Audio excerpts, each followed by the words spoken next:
Hi everyone, welcome back to Almost Normal. Okay, so what are we going to talk about today? I have like a bunch of things I want to discuss. One thing that I am dealing with is the fact that I'm afraid I will never, ever be a morning person. I will never be someone who enjoys waking up early.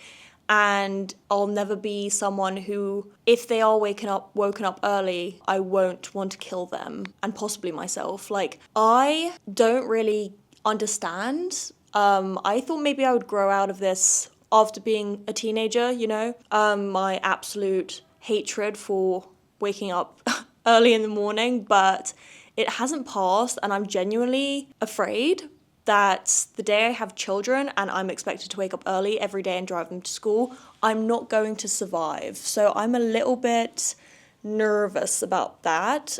It's something I think about basically all the time. I don't know what it is. I'm not a functioning human being before 10 a.m. I thought that, some people wake up early, some people don't, but even the YouTubers and the TikTokers that I watch who are like unaesthetic content creators or people that aren't like clean girl aesthetic, they're not the girls that wake up at 5 a.m. and go to the gym and drink green juice. Even those people, like, they still seem to wake up at like 7 a.m. and just like get on with the day. And I'm so confused as to what my situation is. I cannot wake up. I don't know what it is. I don't know what's going on.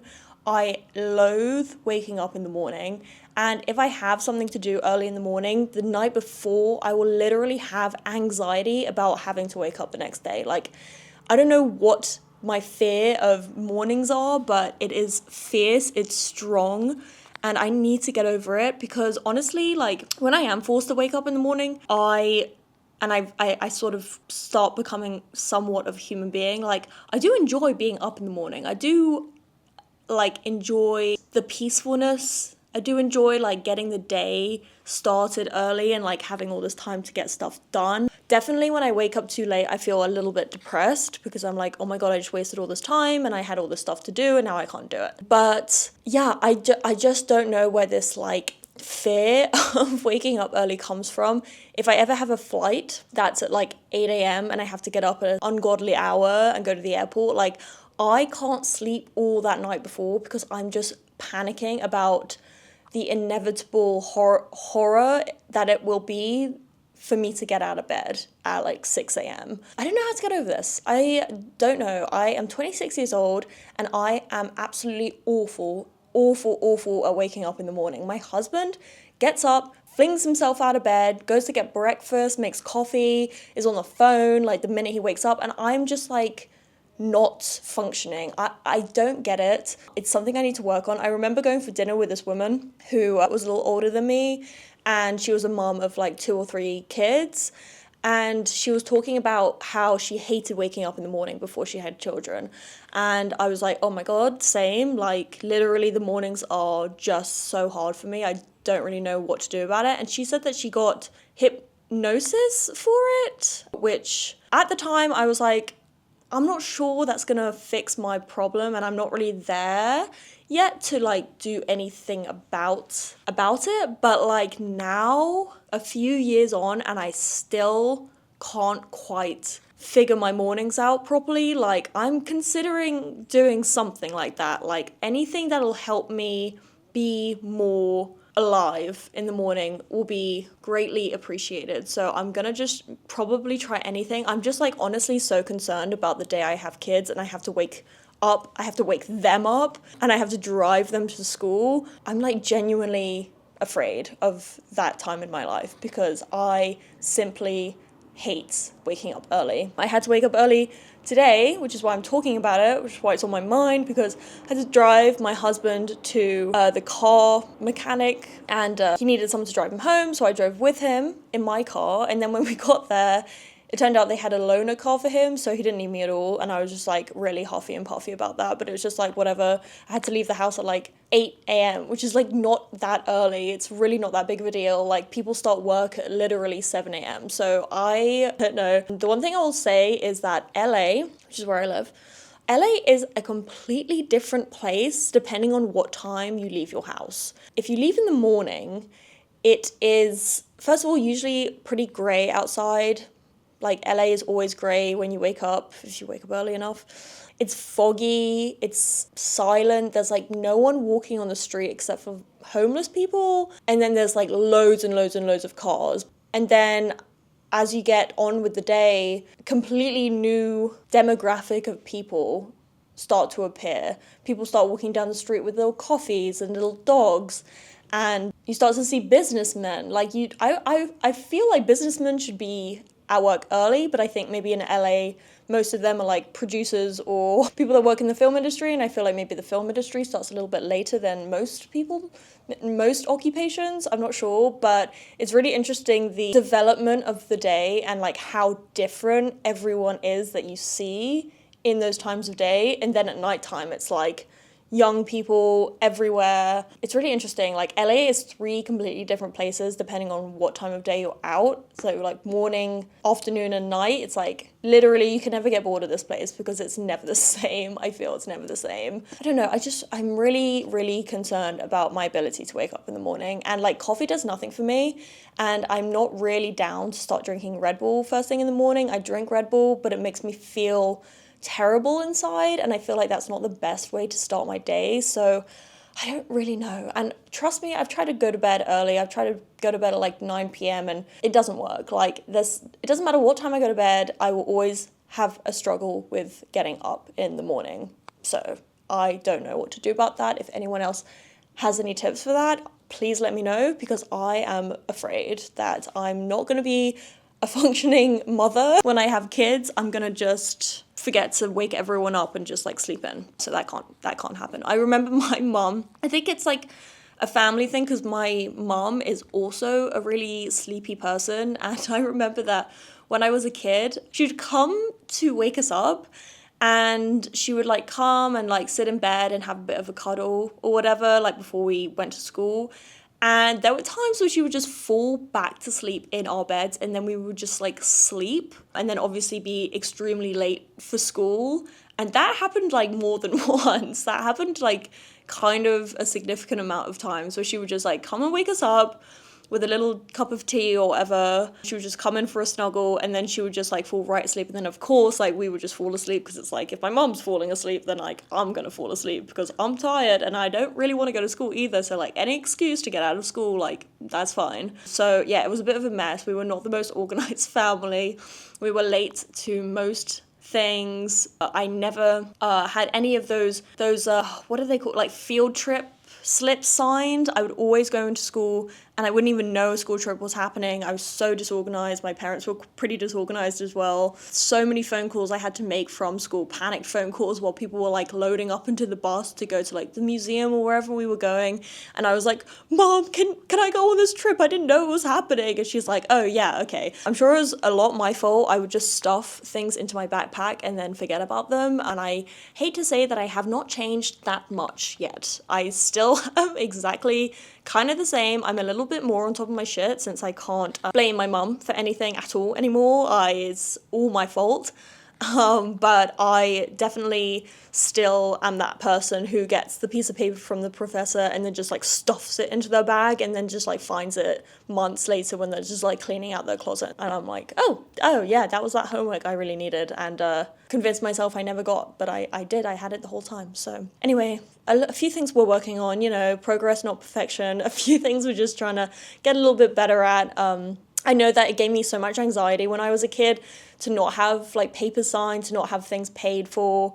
And I don't really want to do that to my children. My husband, luckily, is extremely organized and on top of things. So I am like thankful for that, because if it were just me doing it, then I would be afraid that my kid would like miss out on a bunch of stuff, a bit like I did. But yeah, it's things we're working on, You can't expect everything to go well at the same time. Like you got to tackle each problem one by one. I think if you put a load on yourself too much at once, it's just going to overwhelm you, and then you're just like not going to want to do anything. So, and I don't have any children yet, so it's totally fine. Like there's nothing immediate that has to happen. I just like feel like for me, my disorganization and my inability to wake up early is something that's going to take a while to fix. So I'm a little bit like, maybe I need to start soon. But anyway, this morning I was absolutely dying at the wheel, so tired. And I was like, God damn, like, why can't I just be a functioning human being at this time? This is not that early. This is like 8 a.m. People are out. People have been out. Like, people are at work already, dressed, showered with their makeup on, already into their second cup of coffee. Like, people are like already doing stuff and you are struggling. Like, why? Come on. This has to change. This has to change. I genuinely don't know what it is. Like, and my bed is literally hard as a fucking rock. Like, my husband, for some reason, if he could, would just like sleep on the hardwood floor. That's how hard he likes the mattresses. So it's not even like my bed is so incredibly comfortable that I just can't get out of it. It's not like that either. Yeah. Look, we're just gonna work on things one thing at a time. So yeah. The other thing I'm working on right now is trying to quit vaping, which is going interestingly. I have been chewing Nicorette gum, which I actually kind of enjoy. It is it's very surprisingly taking my mind off my vape. And actually when I have like nicotine cravings during the day, sometimes my brain just thinks of a piece of gum as opposed to thinking of the vape, which is interesting. It's like my cravings have become cravings for the gum as opposed to cravings for the vape, which like happened really surprisingly fast actually. And I will say that after sort of not being 100% off the vape, like I definitely have a few tokes in the evening, but I will say that cutting it down as much as I have has already made me feel much better. And it's only been like a week where we've like really been serious about this. My husband also vapes, so both of us are kind of trying to do it together, which is very helpful, by the way. If you have a friend who vapes and you're trying to quit, like maybe try and like convince them to do it too, because doing it together is very helpful, just to like have someone keep you accountable, because like a vape is so easy to take a toke of. Like, it happens in literally a millisecond. You pick it up, smoke it, and you can be smoking it anywhere. It's not like a cigarette where there's a whole routine to it where you have to like take it out of the packet and like light it. Like, it's nothing like that. So trying to quit vaping is so difficult. And I was really concerned about quitting. I used to smoke cigarettes all the time. And for some reason, like, quitting cigarettes was not that difficult for me. I never found myself like craving a cigarette so much, which is why it's so annoying that I started vaping, because I never used to vape. I would just smoke cigarettes, and honestly, like at the end of my cigarette smoking, I would just sort of smoke at parties or out, like on a night out, or like if I went for a girls' dinner, like we would have a cigarette after dinner together or something. Like, I was never like hooked on cigarettes, which is really interesting considering how long I smoked cigarettes. I always knew in my head that if someone was like, you can't smoke cigarettes anymore, like I knew I would just be able to stop, because I just really genuinely just didn't have this sort of addiction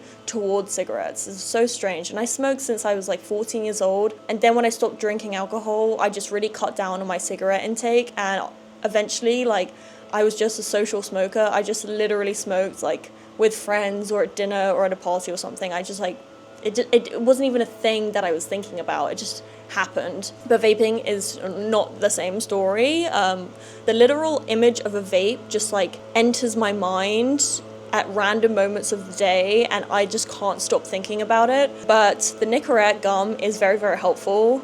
Honestly, I feel like my brain is starting to crave the gum as opposed to the vape, so hopefully that is progress. I'm not sure. Sorry, someone is blowing leaves outside, of course, very conveniently in the middle of this podcast episode, so I'm really hoping you can't hear that. You shouldn't really be able to. I would close the door, but as you know, the AC situation in my house is slightly below par, so I tend to keep the doors open, but hopefully this guy is not going to be doing that for that long. Very annoying. I would also put the fan on, but then you guys can hear that, so I'm just like still trying to like figure out the logistics of having an extremely hot house. I'm like craving cooler weather. I can't wait. I literally cannot wait.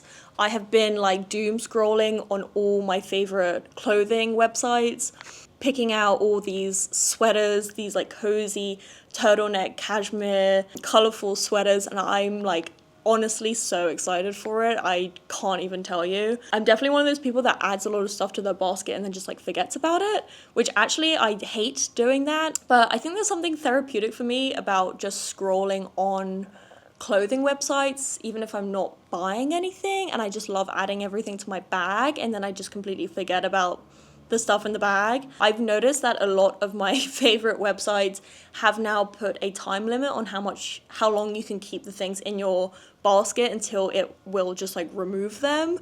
And so I am now finding it that I come back to the website after like a day or two, and I'm like wanting to go through the stuff that I had put in the basket, and it's all gone. It's like, your basket is empty, and I'm like, my basket is definitely not empty. But honestly, it's probably a blessing in disguise, because I think that sometimes I'll just go back onto the website and start looking again, and I find if I add anything again that I had added before, then it kind of shows that I kind of want it more. I think that there's a problem with like the instant gratification of online shopping, and I think that anything that makes you second guess your decisions when it comes to spending money is probably a good thing. Just something to make you 100% feel like you want / need the thing that you put in your basket in the first place, because online shopping is so easy and it feels like you're not even spending money because you're seeing no money or no credit card. Like, the transaction is just a couple clicks on your laptop, and then you just like have the things come into your house, and you've just like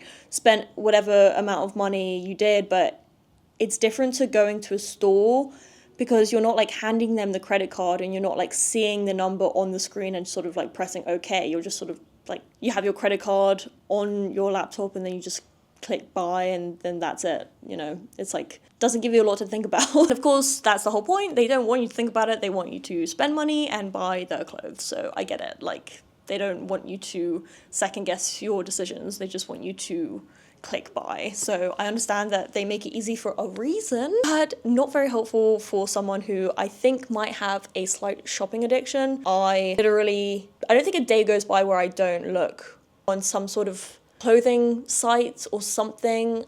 I just like love looking at all the clothes. I don't even know if I like buy that much stuff, but I just love scrolling through, adding to bag, scrolling through, adding to bag. I don't really know why.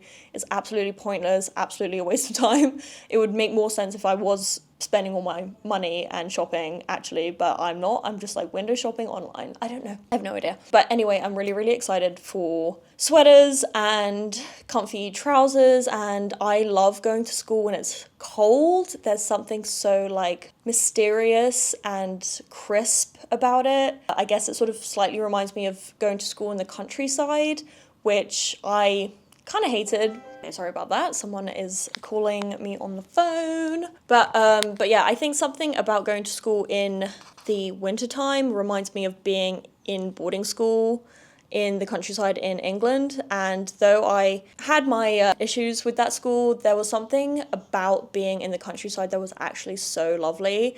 And my school now, my college, is in Santa Clarita, so it's kind of like not in the city. I mean, it's not in the city at all. It's like 45 minutes out of the city. And so when it's cold, it kind of brings me back to that boarding school time where it's like a lot of nature around you and you're on a campus and it's just like chilly and you just want to get cozy in the classroom. And then like, especially now that I have my studio, it's just like so, I don't know, so satisfying, that whole sort of situation. I love it. But when it's 100 degrees, it's absolutely horrible. And then they blast the AC in school and you just want to die, because you go in basically wearing no clothes because it's so fucking hot outside, and then you spend like 20 minutes in a classroom and you want to die because it is so cold and you just feel dry and disgusting. Warm weather is not my favorite when I'm at school. It's my favorite any other time, but when I'm at school, I detest it. It's the worst thing ever. Driving 45 minutes in the heat, yes, you have AC, but it's just like my lips go dry, my skin goes dry, my hair gets brittle, like it's unnatural to be in AC that much, I think. So that's my problem with it. I definitely want to like get into some boarding school stories because I feel like I have a bunch, and I feel like I am far enough away from that time in my life where I can reflect on it and find it kind of funny and find it kind of interesting, as opposed to before I found it traumatic and like didn't really want to talk about it. So where we can talk about that, because I don't know, it's just, boarding school was such a trip. Living at school, if anyone has ever experienced it, they know that it is just so different to going to school and then going home. Your whole life is encompassed by this school. Your friends are, there's a different feeling to your friends because you live with them. And obviously at 16 years old, I'd never lived with my friends before. I'd always lived with my parents in my parents' house. So I don't know, it's a really different way of living. I'm sure every boarding school is different, but mine was like very old fashioned, very kind of Catholic boarding school. So I don't know, I feel like there's things we could talk about. I have to like sort of go through my memory box and figure out like what happened. I feel like I've blocked a lot of stuff out, so it might take a little bit of thinking an episode, honestly. Oh, by the way, this is my favorite sound on TikTok. Rachel, and what do you do for a living? Nothing, I'm lazy at the moment. Do you ever sing professionally? Yeah, of course, I've been singing all my life. I'm just obsessed with that sound bite. I don't know why. I think it's anything that reminds me of England, I feel very drawn towards. I am like going through my phase of really missing home at the moment, which I go through like 4 or 5 times a year. It lasts however long, a few weeks, and kind of start hating everything about America, and I just want to go home so badly and see my family in London and have a bit more of like a quainter, quiet life for a while. Yeah, I am definitely going through that at the moment. The only books I'm reading are books based in London. Only TV shows I'm watching are based in London, except for actually the Menendez brothers story, Monsters, that TV show that just came out. Just quickly, I have to just say, I remember reading about the Menendez brothers a while back. I might have read about them when they were starting to film this TV series and they were sort of pushing a lot of articles and videos about them. But I remember reading about them and I remember it being so disturbing, like everything that they went through with the parents. And I felt so bad for them. I saw videos of them in court and it was just so hard to watch. They seemed so genuine and so sad about everything that's happened in their life and the like bond between the brothers, and like the brother saying that he learned the things from his dad and then he decided to do them to his brother because he thought that that was right, because that's what they knew from growing up. They knew their parents were doing it, so they thought it was right. And I remember just being so sad for them and being like, they don't deserve to be in jail forever. Obviously, like, they need to probably go for a while. They did kill 2 people, but at the end of the day, like, they were definitely abused as kids, and I don't think that they deserve to spend the rest of their lives in jail because they obviously already had it really, really hard in their childhood or whatever. Anyway, I remember thinking all these things, and I didn't quite finish it yet, but almost finished. Maybe it'll all change in the last episode, I'm not sure, but I don't think so. But I was watching the TV show this week, Monsters, I can't remember what it's called, with Chloe Sevigny. And as I was watching it, I got a bit confused because I was like, oh, this is the TV show about the Menendez brothers. So that's why I absolutely wanted to watch it. I love any crime show, crime TV show, crime documentary, anything. But I especially wanted to watch this one because I remember reading about these guys and remember just like really feeling for them. So anyway, I was excited to watch it. I started watching it and I was genuinely so confused in the beginning because I thought maybe I had confused the case, and I was watching a TV show about a completely different case. I was just like questioning everything. I was like, hold on, is this the same story? Are we watching the show on the same story, or am I like, did I mix up cases and it's like a TV show about 2 different brothers and I thought it was the Menendez brothers, but it wasn't, but they like look alike. But I was so confused. I was so confused because they portrayed the boys, the kids, in the worst way possible. And I remember watching clips of the real trial of the brothers, and I remember feeling that they were so genuine and sweet and sad, and the TV show made them seem like absolute assholes, absolute idiots who just killed their parents because they wanted their money and they wanted to live like a lavish life, and their parents like weren't gonna leave them in the will, and they showed them to have like no remorse for what had happened. And then the like SA stuff, which was the basis of the case in real life, that was like sprinkled in the end. I mean, I haven't watched the last episode, so I'm not sure how it's all going to end, but I remember in the second to last episode, or one of the episodes, they made it seem like they were bringing up the essay things as a reason to not get into trouble, or they were like making it up. That's kind of how they portrayed it.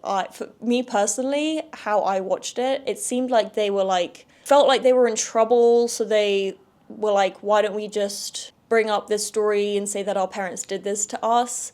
And in the TV show, it didn't really feel like it was real. It felt like the brothers were like making it up so they didn't get into trouble, and they had a reason to like kill the parents other than they just like wanted their money. I don't think that's really what happened in real life. So I don't really understand like the agenda that the director had against the two boys. It's really quite interesting. If anyone can explain that to me, if I have just been completely bamboozled by all the clips of the real life story that I've seen, if I have just been absolutely swayed by social media that these boys are good, like, let me know.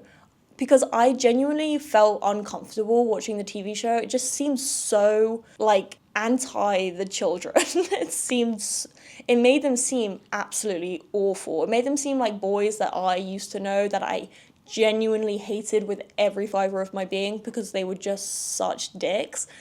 But I don't think that they were like that in real life, so I'm just like genuinely confused. Anyway, that was one American TV show I just recently watched. Broke my sort of British trend of entertainment. But yeah, I can always tell when I'm missing home, when I really like pack on the British stuff like intensely. I just went to the bookstore actually yesterday, and I was searching for a new book to read. I have a bunch of books to read for school, but they're very like, there was the one that I read like a little excerpt of 2 episodes ago called How to Do Nothing by Jenny Odell. And then she also assigned us another Jenny Odell book called Saving Time. And then there's a third book that she gave us, which is another sort of like similar-esque book to those two, which is sort of more of like a self-help situation as opposed to a fiction story book. I love reading those books that she sent us, but I also kind of crave like a little bit of fiction, a little bit of storytelling.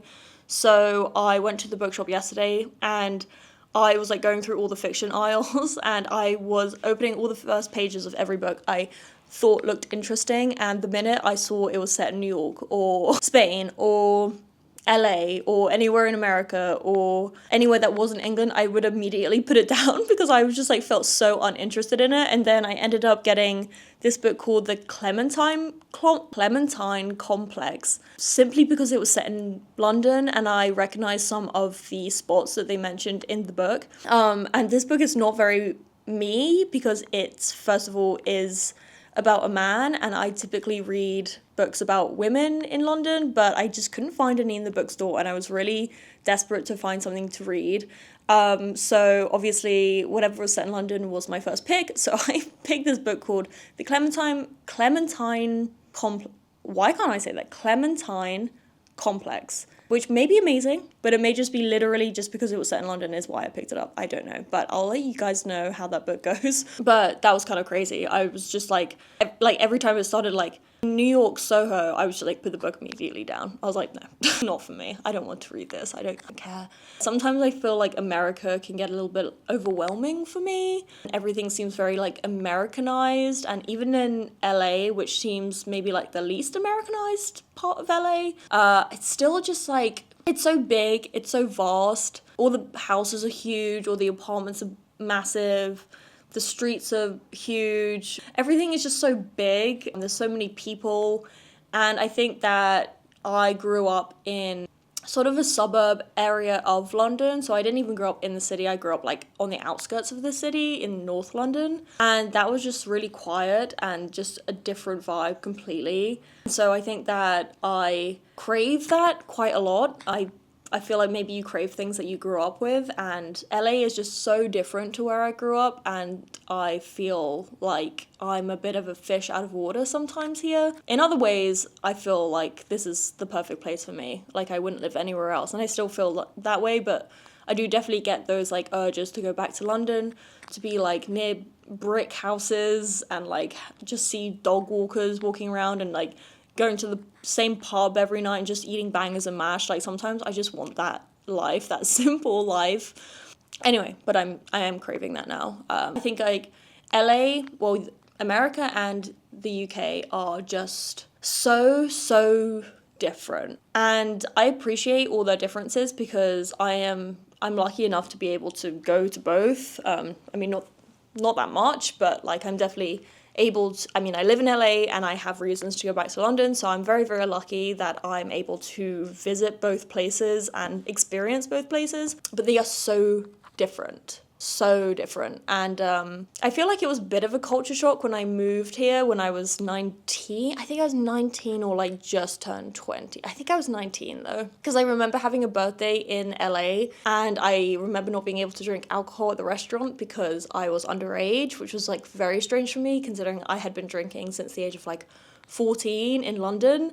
And then the age limit to drink in London is 16. So by 16, I was just sort of, oh no, it's not. It's 18. So by 18, I was going to the pub with a license and I was just like, hello, serve me. And so like moving to America and then on my birthday dinner, turning 20 years old, I like wasn't able to order a glass of wine. I just felt I felt so odd about that. I really hated it. I felt very like controlled in a very strange way. But the culture shock was kind of crazy. When I first moved to LA, I actually went to a school in downtown. So I not only lived in LA, but I lived in downtown LA, which if anyone's ever been to is not like the rest of LA at all. It's kind of a very scary place. It's awesome and it looks incredible, like architecture wise and all of that. But the people that live there, my school told me to not walk out of my apartment at nighttime alone. Like if I wanted to go to the grocery store, anything after class, I would have to like take someone with me because it was so dangerous around there at the time. And I believe it. When I moved there, I was like, Jesus Christ. So many like scary people that would just approach you on the street and you were like, are you gonna hit me or what? Like you would literally have to keep your eyes down at the pavement and make sure you didn't make eye contact with anyone because everyone was just like felt so aggressive, and it's like if you gave them any attention then they would just like come up to you and just be really scary. That is something that London doesn't have. Of course we have homeless people, but it's nothing like on the scale here. It's nothing of the sort. The scale here is insane. I just never experienced it, and the drug problem here is so insane that a lot of the people aren't just homeless people, they're just sort of like out of their minds, which is really scary, especially if you didn't grow up with that and you don't know how to navigate that. The homeless people in London tend to just sort of be like sitting on the side of the road like reading a novel and like drinking maybe some wine. Like it's like a completely different thing from London to America in that sense.